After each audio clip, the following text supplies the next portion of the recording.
मैं बिन कपड़ों के बेड के साथ बंधी हुई थी। जैसे ही मुझे होश आया तो मेरा अंग दर्द कर रहा था। दर्द से पूरा जिस्म टूटने लगा था। मेरी ऐसी हालत देखकर मैं एकदम से चिल्लाने लगी। मैं तो एक अच्छे किरदार की लड़की थी, सादगी में रहने वाली लड़की थी। मेरे सामने निवेश बैठा हुआ था, जिसे देखकर मैं और ज्यादा चीखने लगी। वह मेरे अंग अंग को देख चुका था और मेरी इज्जत के साथ खेल चुका था।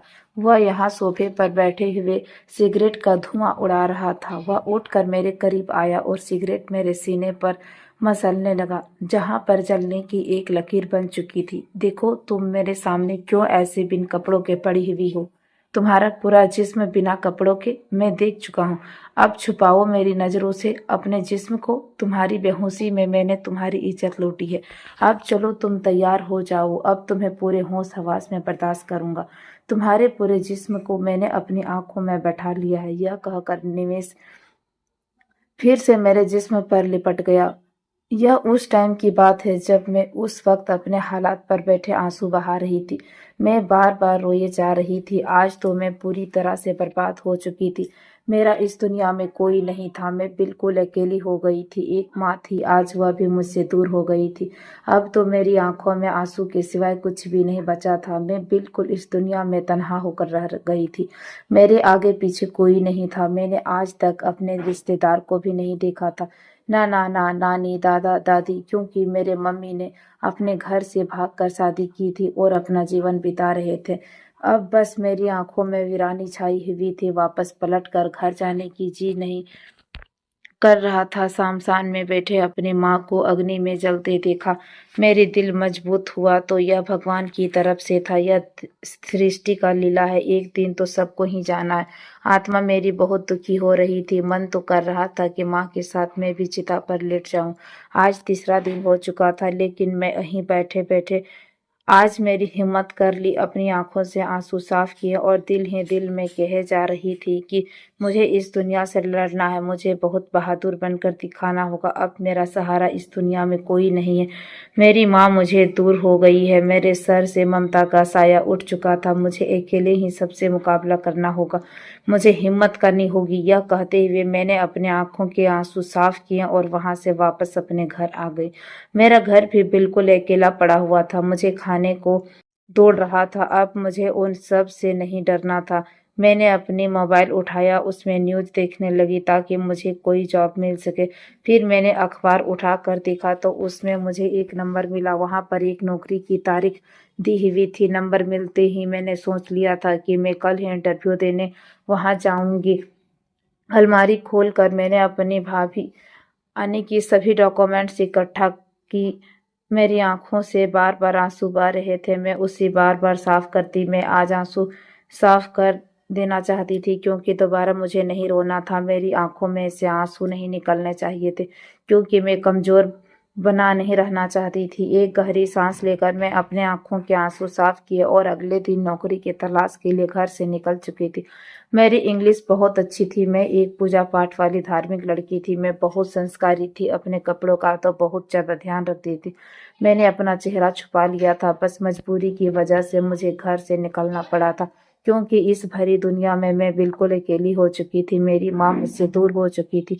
मेरा इस दुनिया में अब कोई भी ना था, ना भाई, ना पापा, बहन, कोई भी नहीं। बस मैं इस दुनिया से बिल्कुल अकेली रह गई थी। अब मुझे जिंदा रहने के लिए कुछ तो करना ही था। खाने पीने और मेरी ज़रूरत थी, जो मुझे नौकरी करके ही पूरा करनी थी। इसलिए मुझे नौकरी की बहुत ज़रूरत थी। आज मुझे मेरी माँ का एहसान बड़ा हो रहा था, क्योंकि उन्होंने मुझे पढ़ाया लिखाया था। मैं ऑफिस के बीच बेंच पर बैठकर वहाँ के बॉस का इंतजार कर रही थी। निवेश जैसे ही वहां दाखिल हुआ, उसकी नजर मुझ पर पड़ी और जैसे ही उसने मुझे देखा तो उसके कदम वहीं पर जम गए। वह अपना चश्मा उतार कर बड़ी गौर से मुझे देख रहा था। सर से पैर तक अजीब नजरों से मुझे घूर रहा था। उसे पर्दे वाली लड़कियां उसके आसपास कहीं दूर दूर तक नहीं भटकती थी, और ना ही कभी ऐसी लड़की इंटरव्यू के लिए उसके ऑफिस में आई थी। मगर निवेश का दिल उस लड़की को देखकर अजीब तरीके से धड़क रहा था। मेरी खूबसूरती सी आंखों को देखकर उसका दिल एकदम से रुक सा गया था। फिर वह मुस्कुराते हुए मुझसे कहने लगा, प्लीज, आप यहाँ किस काम के लिए आई हैं? उसने मुझसे बड़ी गंभीरता से पूछा। मैंने अखबार में इश्तहार दिया था ना जॉब के लिए, इसलिए मैं यहाँ पर इंटरव्यू देने आई हूँ। मैं उससे उस तरह नरमी से बोल रही थी कि वह तो मेरी बातों को सुनकर हंस पड़ा था। हंसते हुए कहने लगा, शायद आपने बहुत देर से यह अखबार पढ़ा है जॉब के लिए जो आपने सेलेक्ट भी कर लिया है, और यह तो 2-3 दिन पहले की बात है। अब मुझे अंदाजा हुआ था कि मैंने कोई गलती अखबार देख लिया था। जब मैं यहाँ से उठकर जाने लगी तो उसने मुझे रोक लिया और कहा, आपके लिए मेरे पास एक जॉब है, क्या आप उसके लिए इंटरव्यू दे सकती है? मैंने हाँ में सिर हिला दिया। उसने कहा, मेरे कैबिन में आ जाओ। यह कहकर चला गया। मैं भी उसके पीछे पीछे ऑफिस के अंदर दाखिल हो गई। निवेश बार बार मुझे देखा जा रहा था, मेरी आंखों को बड़े गौर से देख रहा था। मेरी खूबसूरत हुस्न आंखें किसी को भी कातिल कर सकती थी, और मैं हमेशा उस अपने आंख को झुका कर रखती थी। मुझे पता था कि मेरी आंख खूबसूरत होने के साथ साथ मेरी आंखों में एक कशिश भी छुपी हुई थी जो किसी को भी अपना दीवाना कर सकती थी। अब निवेश मेरा इंटरव्यू लेने लगा। कुछ सवाल के बाद मुझे कहने लगा, चलिए ठीक है, आप कल से ज्वाइन कर सकती हैं। मुझे तो उसकी इस बात पर बहुत हैरानी हो रही थी, क्योंकि मैंने सुन रखा था कि इतनी बड़ी कंपनी में जॉब मिलना आसान नहीं था, लेकिन यहाँ तो मुझे इतनी आसानी से सेलेक्ट कर लिया गया था। यह मेरे लिए बहुत खुशी की बात थी। मैं मुस्कुराते हुए निवेश से कहने लगी, बहुत बहुत धन्यवाद आपका जो आपने मुझे इस नौकरी के लिए चुन लिया। अगले दिन से मैं ऑफिस आ सकती हूँ। जो मुझे केबिन दिया हुआ था वहाँ पर जाकर सीधा केबिन में बैठ गई, लैपटॉप खोला, वहाँ पर काम करने लगी। जैसे जैसे वक्त बीतने लगा सब ऑफिस वाले यहाँ से जा चुके थे। मुझे इस बात पर हैरानी हो रही थी। बॉस ने तो मुझसे कहा था कि शाम 5 बजे तक छुट्टी होती है, मगर यहाँ तो सभी लोग इतनी जल्दी जा चुके थे। लेकिन क्यों इतनी जल्दी जा रहे थे? शाम 5 बजे तो छुट्टी होती है ना। धीरे धीरे ऑफिस बिल्कुल खाली हो गया था। निवेश चलता हुआ मेरे पास आया और कहने लगा, मिस संजना, क्या आपको घर नहीं जाना? आप अभी तक क्यों यहाँ बैठे हैं? निमेष की बात सुनकर मुझे हैरानी हुई थी। क्या मतलब है मैं यहाँ पर बैठी हूँ? आपने तो कहा था कि शाम 5 बजे छुट्टी होती है। अभी वह माफ़ी करते हुए निवेश कहने लगा, वह शायद मुझसे गलती हो गई थी। शाम 5 बजे नहीं, 3 बजे ऑफिस बंद हो जाती है। कोई बात नहीं, हम साथ में खाना खा सकते हैं। उसने जैसे ही मुझे खाने की ऑफर दी, मैं घबराते हुए एकदम से ना में सिर हिलाने लगी। मैंने नोट किया कि आप दोपहर का खाना भी वापस भिजवा दिया था। एकदम से मैंने कहा, मुझे नहीं खाना। कोई बात नहीं, आपकी मर्जी। और मैं जल्दी से अपना बैग उठाते हुए बाहर चली गई। मुझे निवेश की हरकतें कुछ अजीब सी लग रही थी, और यहाँ पर निवेश खड़े होकर दिल में यह कह रहा था कि कब तक तुम मुझसे बचोगी? एक ना एक दिन तो तुम्हें मेरी जाल में फंसा ही लूंगा। तुम मुझे पसंद आ गई हो, और मैं इतनी जल्दी हार मानने वालों में से नहीं हूँ। मैं तुम्हें हासिल करके ही रहूंगा। वह खुद के साथ बातों में लगा हुआ था। उसके होठों पर एक शैतानी मुस्कुराहट छाई हुई थी। उसे खुद ही नहीं पता था कि वह मेरे साथ क्या करने वाला है, लेकिन उसे मैं पसंद आ गई थी। अगर निवेश शर्मा को कोई लड़की पसंद आ गई तो उसे हासिल करके ही दम लेगा, चाहे उसे जैसे ही हासिल करना पड़े। अब मैं रोज ऑफिस जाने लगी थी। अब निवेश का अंदाजा हो चुका था कि मैं बहुत सख्त मिजाज की लड़की हूँ, काम के अलावा किसी भी तरह की बातों को पसंद नहीं करती। और इस बात को लेकर सभी ऑफिस वाले हैरान थे, क्योंकि निवेश ने अपने ऑफिस किसी लड़की को सूट सलवार पहनने की परमिशन नहीं दी थी। तो फिर वह कैसे सूट सलवार और पर्दे में रहने वाली लड़की को यहाँ पर नौकरी के लिए रख सकता है? यह सवाल यहाँ के वर्कर के मन में चल रहा था। मेरे साथ निवेश का व्यवहार भी बिल्कुल नरम था, मगर उसकी निगाहों में एक अजीब सी बेचैनी थी जो दिन ब दिन बढ़ती जा रही थी। वह मेरे करीब आता और चुप खड़ा रहता। कभी फाइल हाथ से लेते हुए उंगलियां छू जाती थी तो मैं नर्वस हो जाती थी, मगर उसने कुछ कहता नहीं था, ना ही बदतमीजी करता था। वह एक दूरी बनाए रखता था। बस वह कुछ ऐसे तरीके से छू जाता कि मैं कांप कर रह जाती थी, मगर मैं उससे कुछ भी नहीं कह सकती थी। हर दिन मुझे ऐसा महसूस होता, मेरे दिल में एक डर पैदा करने लगा था। एक दिन निवेश मुझसे कहने लगा, संजना, आपको ऑफिस में छुट्टी के बाद थोड़ी देर के लिए यहाँ रुकना होगा, मुझे तुमसे कुछ बात करनी है। मैं निवेश के मुंह से यह बात सुनकर थोड़ा परेशान सी हुई। क्या मतलब सर? अगर आपको कोई काम है तो आप मुझे अभी बता दीजिए, मैं कर देती हूँ। देखिए, मैं अभी आपको नहीं बता सकता। वह कुछ ज़रूरी काम है, मैं आपको अभी नहीं बता सकता। आपको बहुत ज़्यादा परेशान होने की ज़रूरत नहीं है। मैं निवेश की बात सुनकर हाँ में सिर हिलाने लगी और कहने लगी, ठीक है सर, आप जैसा कहें। यह कहकर मैं चुप हो गई थी। वक्त यूं ही बीतने लगा। शाम हो गई थी। बस ऑफिस के सारे लोग जा चुके थे। मैं अभी तक यूं ही बैठे निवेश के बुलावे का इंतजार कर रही थी, मगर निवेश में काफ़ी देर के बाद मुझे कैबिन में बुलाया था। जैसे ही मैं उसके कैबिन के अंदर दाखिल हुई, वह मेरे करीब आया और मेरे करीब आकर कैबिन का दरवाज़ा बंद करने लगा। उसने इस तरह दरवाज़ा बंद करने पर मेरा पूरा जिस्म काँप उठा था। मेरा अंग बिल्कुल उड़ा था। मैं घबराते हुए उससे कहने लगी, सर आप यह क्या कर रहे हैं? मगर निवेश ने मुझे कुछ नहीं कहा। बस वह मेरे करीब आया, मेरे दुपट्टे को छूने की कोशिश कर रहा था। मैं एक झटके से उसको पीछे हटा दी। मेरी आंखों में आंसू छलके दिल का तूफान जोर जोर से धड़कने लगा था।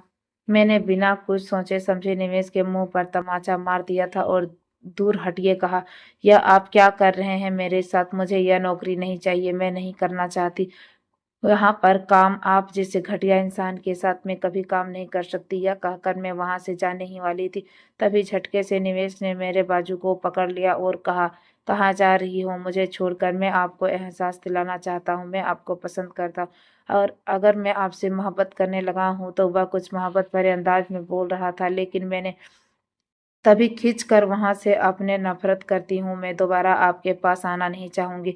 मैं थूकती हूँ आपको और आपकी जॉब को। आप जैसे घटिया इंसान के साथ मैं एक पल भी नहीं रह सकती। मुझे ऐसी वैसी लड़की मत समझना जो अपनी इज्जत बेच कर अपना काम करती। मैं गुस्से से चिल्लाते हुए बोली थी। यह कहते के साथ ही मेरे आंखों से बार बार आंसू बह रहे थे। इतना कहकर मैं बाहर की तरफ चली गई थी। मेरे आंखों से आंसू रुकने का नाम ही नहीं ले रहा था। सड़क पर तेजी कदमों से चलती जा रही थी।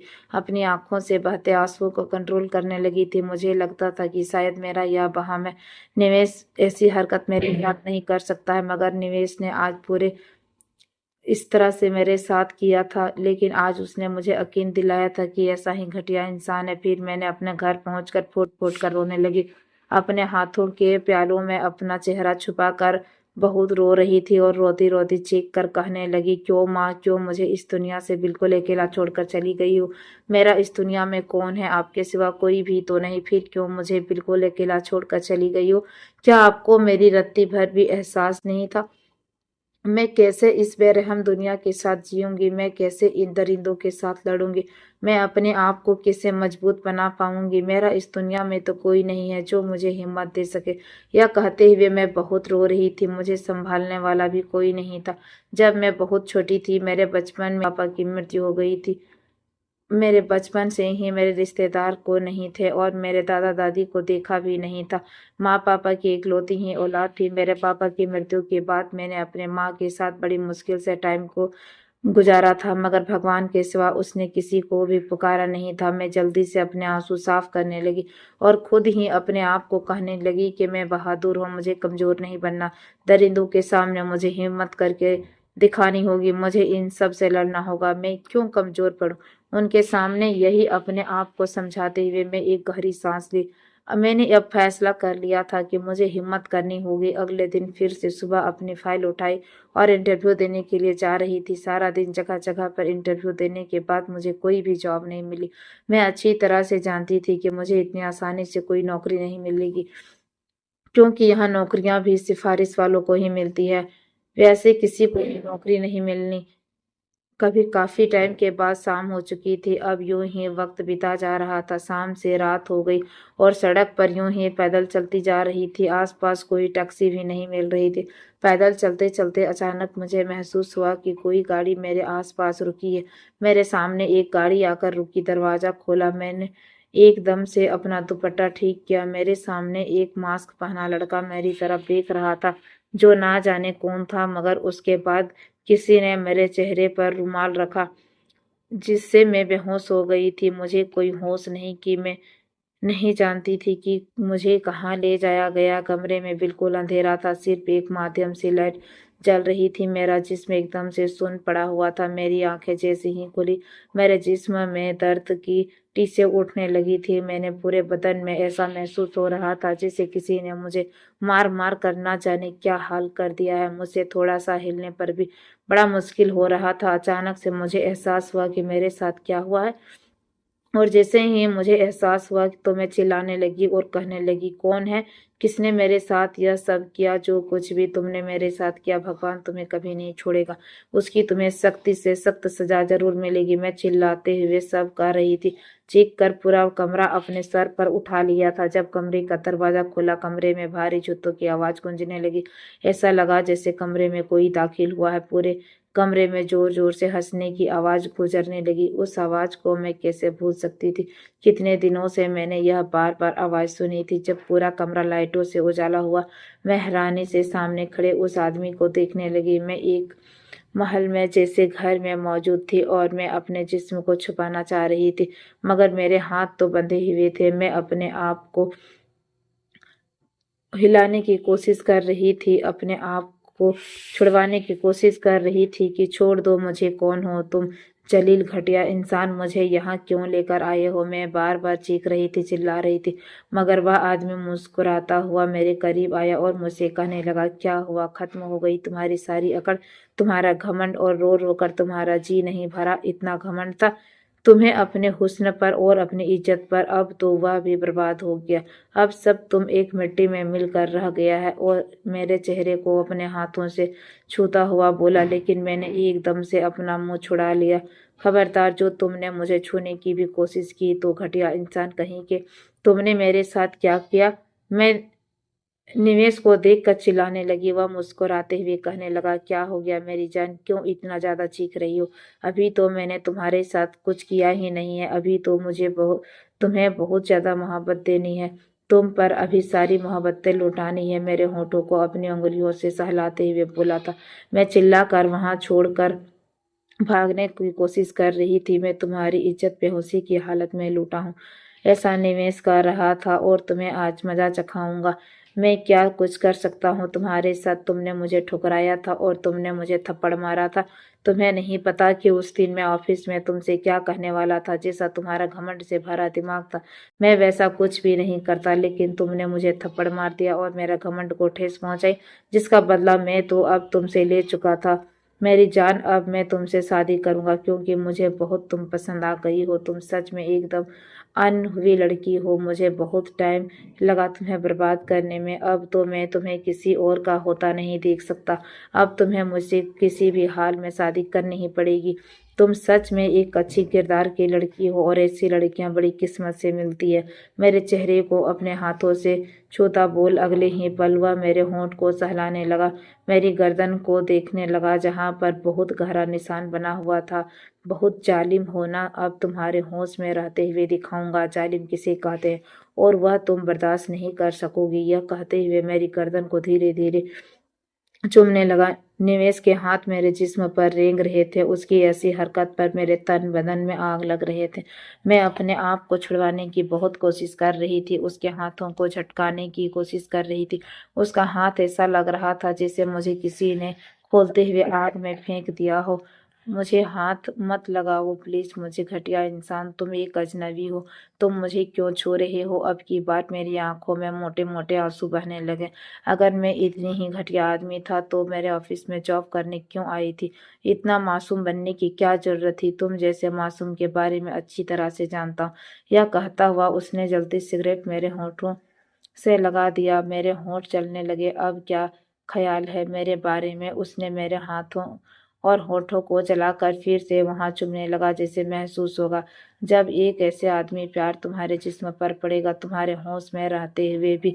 मेरी मोहब्बत के लिए लड़कियां क्या तड़पती है। छोड़ दो मुझे, मैं किसी की कीमत पर हार मानने वालों में से नहीं हूँ। मैं बार बार चिल्लाते हुए खुद को बचाने की कोशिश कर रही थी, मगर वह मेरे एकदम से ऊपर झुक गया। मैं चिल्लाने लगी, वैसे ही रेंगते उंगलियों से मेरे गर्दन पर रखता हुआ मेरे सीने तक लेकर आया था। मत करो, भगवान के लिए यह जुल्म मत करो, मैं मर जाऊंगी। मेरी आंखों में से मोटे मोटे आंसू बह रहे थे। मैं चीख रही थी, चिल्ला रही थी, मगर मेरी चीख, मेरा चिल्लाना, ऐसा लग रहा था सब कुछ बेकार जाएगा, क्योंकि वह आदमी दरिंदा बना हुआ था, जिसे मुझ पर जरा सा भी तरस नहीं आ रही थी। जोर जोर से चिल्ला रही थी, रो रही थी, जैसे वह मेरी जान निकाल देगा। आखिर में बेहोशी की हालत में चली गई।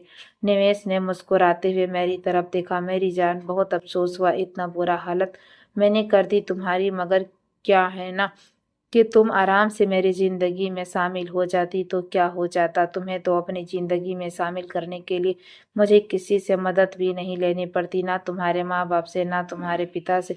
एक अकेली लड़की होते हुए भी इतना तुम्हारे अंदर गुरूर पल रहा था। तुमने मुझे थप्पड़ लगा दिया। इतनी औकात थी तुम्हारे अंदर। यह कहते हुए एक बार फिर से मेरे बालों को सहलाने लगा। हसीन तो तुम बहुत खूबसूरत हो। ऑफिस में तुम्हें देखने के लिए, तुम्हारी एक झलक देखने के लिए मैं पागल हो जाता था, लेकिन तुम अपने इस चेहरे को अपने जवानी से मुझे नहीं मिलाती रही, पर तो मैं छुपा कर रखती थी। मुझे इतना बुरा लगता था। तुम्हारे इस हुस्न को मैं हमेशा अपने सामने देखना चाहता हूँ। यह कहते हुए वह मेरे चेहरे को छूता कमरे से बाहर चला गया। रात का ना जाने कौन सा पहर था। जब मुझे होश आया, वह तो मेरे पास ही बैठा हुआ था। कब हाँ करोगी मेरी जान? कब तक यूं ही बगैर शादी के तुम्हें छोटा मोटा दर्द देता रहूंगा? मेरा दिल कर रहा था कि मैं कल सुबह ही तुमसे शादी कर लूं। तुम जैसे इंसान से शादी तो दूर की बात है, मैं तुम जैसे इंसान पर थूकती हूँ। मेरी जान, फिर से हर रात यूं ही मैं तुम्हारे साथ संबंध बनाता रहूंगा, फिर कैसा महसूस करोगी? अब मुस्कुराते हुए बोलने लगी और उसकी बातें सुनकर मुझे ऐसा महसूस हुआ जैसे किसी ने मुझ पर भरे बाजार में तमाचा मारा हो। मैंने ना में सिर हिला दिया। तुम नरक में जाओगे, तुम्हें बहुत पाप लगेगा। तुम ऐसा नहीं कर सकते हो। तुम एक बहुत बड़े पापी वाले इंसान हो। जिस तरह निडर होकर कह रही थी मैं, मुझे और ज्यादा तकलीफ होने लगी थी। मेरा दिल दर्द से फटता जा रहा था। चलो ठीक है, अब मैं सच बताऊंगा। कल तुम्हें मुझसे शादी करनी होगी। क्या मैं अपना सारा काम शुरू करूं? वह मेरे जैसे तैसे पास आ रहा था। मैं अपने हाथों को खोलने की कोशिश कर रही थी ताकि खुद को उससे बचा सकूं। मेरी जान, इन्हें बिल्कुल नहीं खोलना। यह खुलने वाली स्टाइल में तो बंधे ही नहीं है। अब बताओ, मुझसे शादी करने के लिए तैयार हो? उसका शब्द अभी भी वही था। बहुत बुरे अंदाज में पूछने लगा था। अब की बार उसने मुझे इतना बेबस कर दिया था कि मैं शादी के लिए तैयार हो गई थी। ठीक है, मैं तुम्हारे साथ शादी करने के लिए तैयार हूँ, लेकिन फिर तुम मुझे छोड़ दोगे? मैं रोते हुए बोली तो वह हंसने लगा। मैं भला शादी करके तुम्हें क्यों छोड़ूंगा? अगली सुबह निमेश पंडित जी को बुला लाया। मैं चुप बैठी हुई थी, जैसे जिंदा तो हूँ पर एक लाश के बराबर हूँ। मैं बहुत मजबूर हो गई थी। मेरा शरीर मुझे खुद बोझ लगने लगा था। उसने मेरे पास कोई ऑप्शन नहीं छोड़ा था। मेरे साथ हमेशा 2-3 नौकरानी होती थी। शादी की रस्में शुरू हुई। मैं उस शादी में सिर्फ एक जिंदा लाश बनकर सारे रस्म को निभा रही थी। निवेश तो मुस्कुरा रहा था। तुम मेरी हो और मेरे धर्म पत्नी बन चुकी हो। हर तरफ से मेरी पत्नी हो। मैं तुम पर पूरा हक रखता हूँ। हर दिन मैं तुम्हारे करीब रहूंगा। मेरे गाल को छूते हुए बोला, तुम मेरी हो और मैं तुम्हारा हूँ। यह कहते हुए मेरी आंखों में देखने लगा। अगले ही पल मेरी आंखों पर अपना होंठ रख दिया था। मुझे अपने बाजुओं में उठाता हुआ बिस्तर पर ले गया था। आकर मुझे लेटाया। मैं रात होने का इंतजार नहीं कर सकता। मुझे पता है मेरे अंदर किस तरह का आग लगा हुआ है।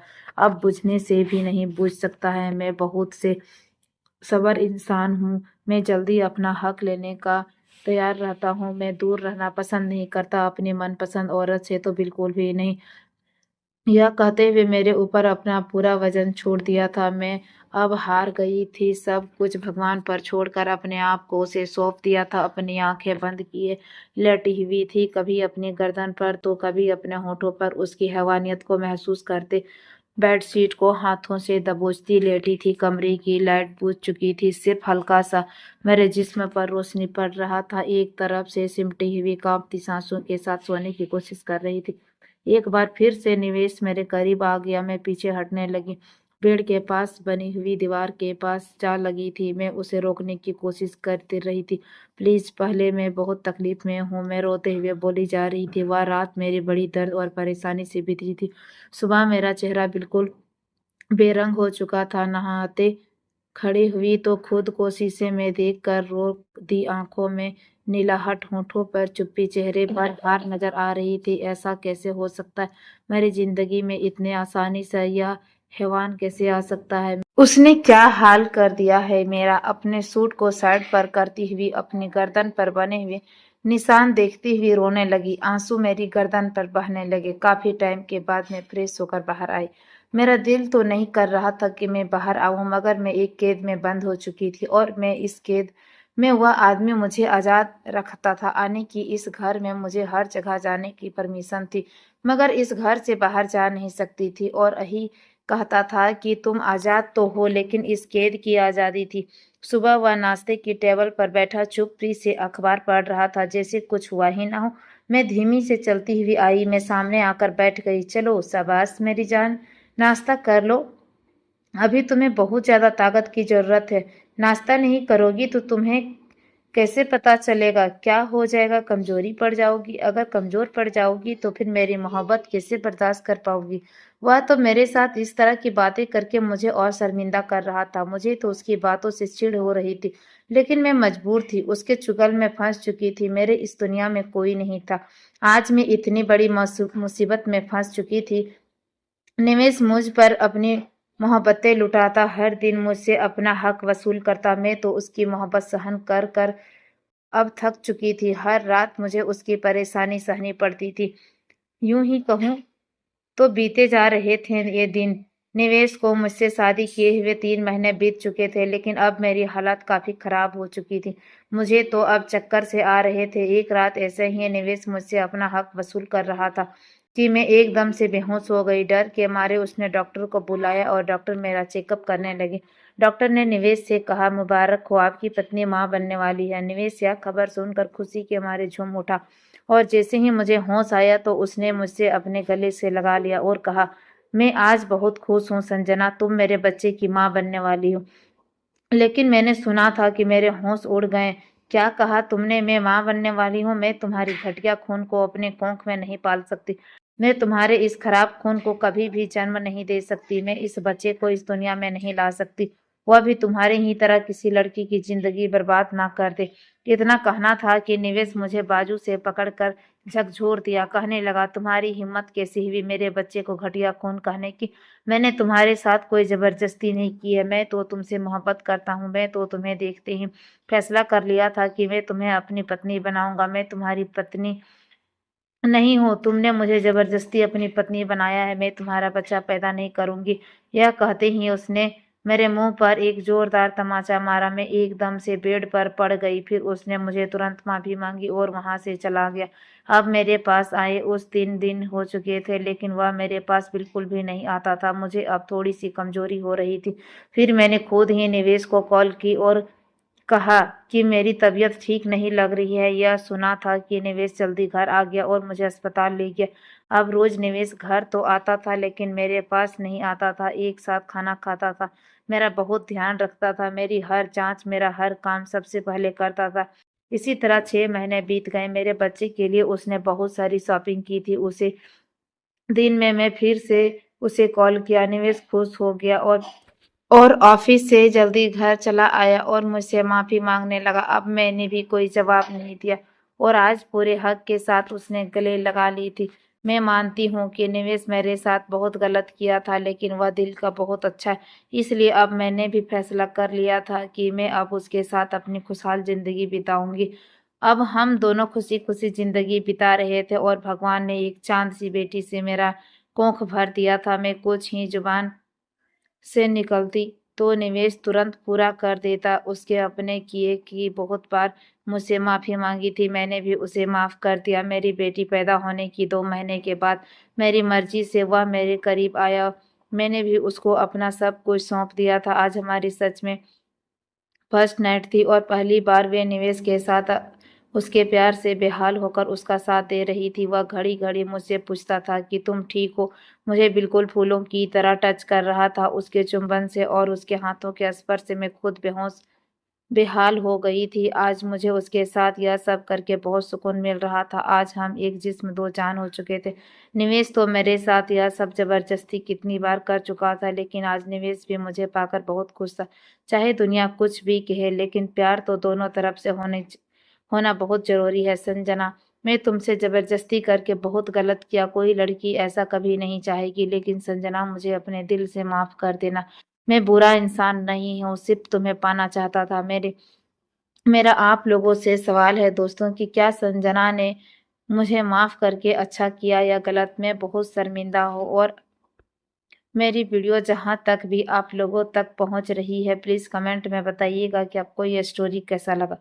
और अगर आप चैनल पर नए हैं तो प्लीज़ चैनल को सब्सक्राइब कर इसे अपने दोस्तों परिवारों के साथ शेयर जरूर कीजिएगा। हम आपसे फिर मिलेंगे एक ऐसी ही दिलचस्प कहानी के साथ। तब तक के लिए टेक केयर।